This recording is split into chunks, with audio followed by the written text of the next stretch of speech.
guys, welcome back to BOI. This is my third video trying out a specific script for the video. And yes, I know. The video, The Anatomy of HJT Solar Panels, was literally posted without any editing. Well, that happened because the video editing wasn't auto-saved, so it all just got loaded in without anything. And yes, I'm never using Adobe Express again, LOL. Alright, so for today's reference, we will be using the book Frank Modern Certificate History and Civics for Class 6. I think there should be a picture of the book up there, just check the corner, so yeah, if it's not there, we'll still just jump right in. Today, I'm putting on my historian tutor hat to give you the ultimate middle school study guide on early river civilizations. We're talking about the MEI civilizations, Mesopotamia, Egypt, and the Indus Valley. And honestly, just remembering that MEI memory trick, that's your very first step to totally acing your exams. Okay, so here's our syllabus for this explainer. 1. Origins and river geographies. 2. Social and political structures. 3. Architecture, religion, and scripts. 4. Trade and standardized systems. 5. Environmental collapse and decline. And 6. Lasting legacies and exam review. We're taking a thematic modular approach today. Why? Because instead of just memorizing a bunch of isolated, boring facts, comparing these societies side by side across themes like politics or trade is literally the ultimate cheat code for understanding how human civilization actually evolved. Module 1. Origins and River Geographies. All right, just to give us a chronological anchor, let's take a look at this timeline of essential dates.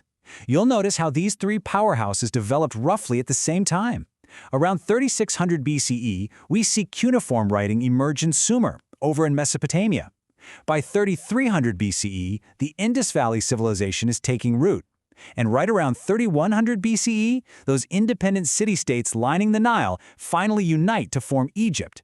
They were all just blossoming right there in the Bronze Age. So here is your next memory trick, and it's a big one. Rivers run societies. You absolutely have to know your geography for this. Mesopotamia sits right between the Tigris and Euphrates rivers. Egypt is famously the gift of the Nile, and the Indus Valley flourished along the Indus and Ghaggar-Hakra river basins. But here's the catch. Their rivers behaved very differently.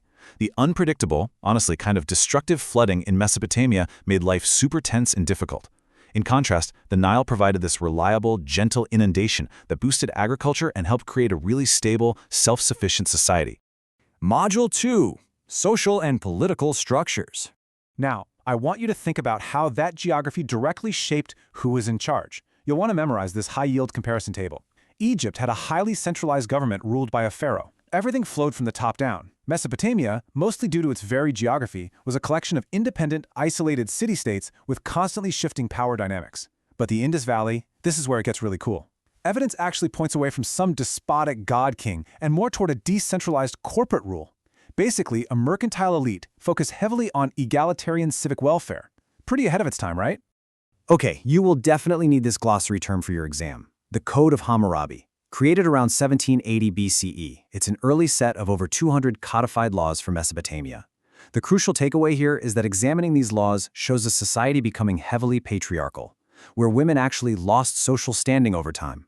Contrast that with Egypt, where women were depicted with dignity, could own property, and could even inherit from their parents. It's a massive difference. Module 3. Architecture, Religion, and Scripts. This is your Cultural Footprints module, which is a guaranteed topic on any middle school history exam. Look at how they built things. Mesopotamia built massive ziggurats, which were these towering step pyramids used to honor their patron deities. Egypt dedicated incredible state resources to build pyramids and tall obelisks as monuments and tombs for their pharaohs. But the Indus Valley? They focused almost entirely on the living. No massive palaces.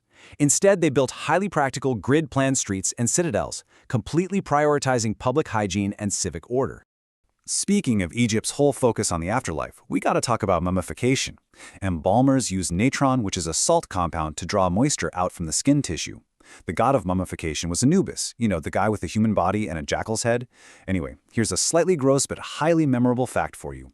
While embalmers carefully preserved the heart because they believed it was the source of thoughts and reason, they thought the brain was completely useless. So, they literally pulled the brain out through the nose with an iron hook. No way, right? Moving on to the scripts of the ancients. In Mesopotamia, they developed cuneiform, which is this wedge-shaped script. In Egypt, they used hieroglyphs, which were famously cracked by the French linguist Jean-François Champollion in 1824 using Napoleon's old expedition notes. But the Indus script, it remains a massive historical mystery. We still haven't deciphered it today. It's like a giant puzzle we just can't solve. Module 4. Trade and Standardized Systems. Now, a big misconception is that these ancient urban centers were isolated. In reality, they were heavily interconnected. And this perfectly illustrates the absolute genius of the Indus Valley. They didn't just trade, they standardized. They used a strict brick ratio of 4 to 2 to 1 for construction across their entire civilization. They implemented standardized stone weights and measures, which allowed for highly controlled taxation and massive fair commerce. They exported cotton, timber, and precious stones. Oh, and their public sanitation was unmatched. Virtually every single house had its own well. These ancient empires were basically doing global business. The Indus Valley traded directly with Mesopotamia. And how do historians actually know this? Well, we found these unique circular-shaped seals in Bahrain that served as a trade nexus connecting the two. Plus, specific trade routes also ran from Mesopotamia through the Levant, connecting right to ancient Egypt. So they were constantly swapping goods, technologies, and ideas across vast distances. Module 5. Environmental Collapse and Decline. I want you to consider a heavy question for a second. What happens when the very environment that built your society suddenly turns against you? Let's compare the triggers. In Mesopotamia, their brilliant irrigation systems actually ended up dooming them. Centuries of over-irrigation led to toxic salt accumulation in the soil, ruining their agriculture and making them super vulnerable to nomadic invasions.